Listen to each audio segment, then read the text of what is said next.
Hello everyone, তো আজকে দিদা কি রান্না করছে তো ওটা তোমাদের সাথে শেয়ার করব। মাছ করছে, কিন্তু কি মাছ বা কীভাবে করবে সেটা আমি জানি না।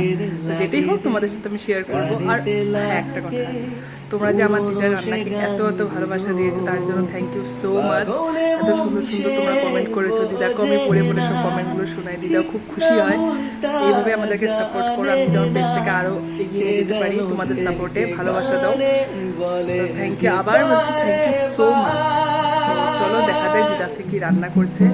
সত্যি কথা বলতে দিদা যে এই যে এত সুন্দর সুন্দর রান্না করছে, আমার মাও পারে না, আর আমি ট্রাই করলে দিদার মতো রান্না করতে পারি না।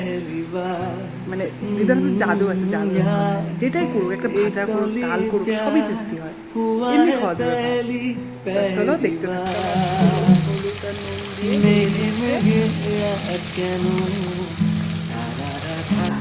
তুমি এটা কি বানাচ্ছ? বাটা মাছের পোস্ত দিয়ে কাঁচা লঙ্কা পোস্ত। এটা কীভাবে বানাবা, রেসিপিটা একটু বলো। মাছটা ভাজা উঠাবো, তারপরে কাবু জিরা দিব, হ্যাঁ, কাঁচা লঙ্কা দিব, তারপরে সেই পোস্তটা দিয়ে দিব।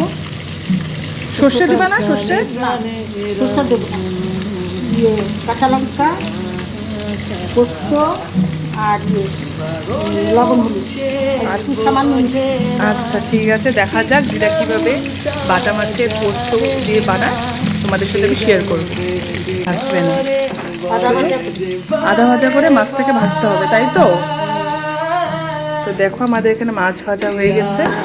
তো মাছ ভাজা তো হয়ে গেছে, আর এখানে তেলে দিচ্ছে কালো জিরা দিদা ফোড়নে।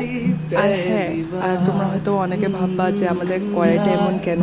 কড়াই আমাদের অনেক আছে, তো দিদা কমফোর্টেবল এটাতে রান্না করতে, তার জন্য দিদাকে এটাই দেওয়া হয়।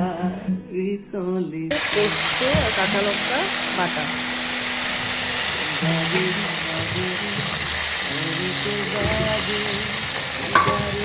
এখানে দিয়েছে হলুদ, তারপর দিবে এখানে নুন,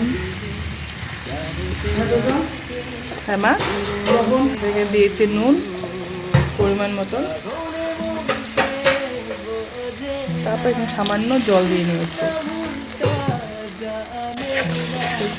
তারপর হালকা হাতে নাড়াচাড়া করে নিচ্ছে।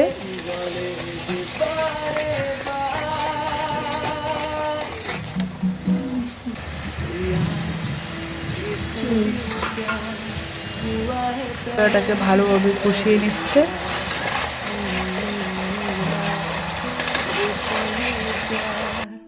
তো মশলাটা হালকা ভাজার পর দিদা এখানে পরিমাণ মতন জল দিয়ে নিয়েছে।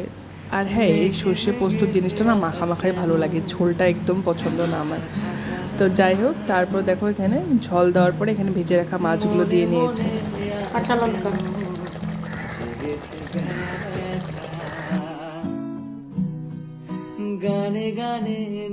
আর দেখো আমাদের মাছ এখানে রেডি হয়ে গেছে। আমি তো খাইনি, দেখে মনে হচ্ছে খুব ভালো হয়েছে খেতে, আর সত্যি খুব ভালো হয়েছে, মাও বললো খেয়ে।